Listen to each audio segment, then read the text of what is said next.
Hi ரோக்லே, birthday baby ready. அந்த lavender colour dress வந்து மத்தியானத்துக்கு மேலே போட்டுக்கலாம் அப்படின்ட்டு இருக்கேன். இந்த தடவை டோட்டலாக பர்த்டேக்கு 10 ட்ரெஸ்ஸு கிடச்சிருக்கு ரோக்லே, வாங்கியிருக்கோம். பிருத்வி 2 ட்ரெஸ்ஸு, 2 இல்லை 3 ஆக்சுவலி.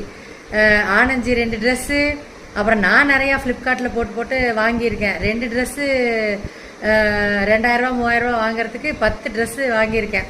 சும்மா கம்ஃபர்டபுளாக இப்படி எங்கேயாச்சும் அவுட்டிங்லாம் போனால் போடுறதுக்கு அப்படின்ட்டு வாங்கியிருக்கேன். நல்லா இருக்கா? இது ஆனந்தி வாங்கினது எரா மேக்ஸ் ஃபேஷன் சூலூரில் முந்தானத்து வாங்கிட்டு வந்தவர் அவங்களே, ஹாஸ்பிட்டல் போயிட்டு. நல்லா இருக்கா? பெல்லாசும் வந்து ஆன்லைனில் வாங்கினது தான். நல்லா இருக்கா? ரெடி ஆகிட்டேன். செம்ம வெயில், அதனால நல்லா கம்ஃபர்டபுளாக இருக்குது. கோயில் போயிட்டு அப்புறம் வந்து அந்த ட்ரெஸ்ஸு பார்த்துக்கலாம்.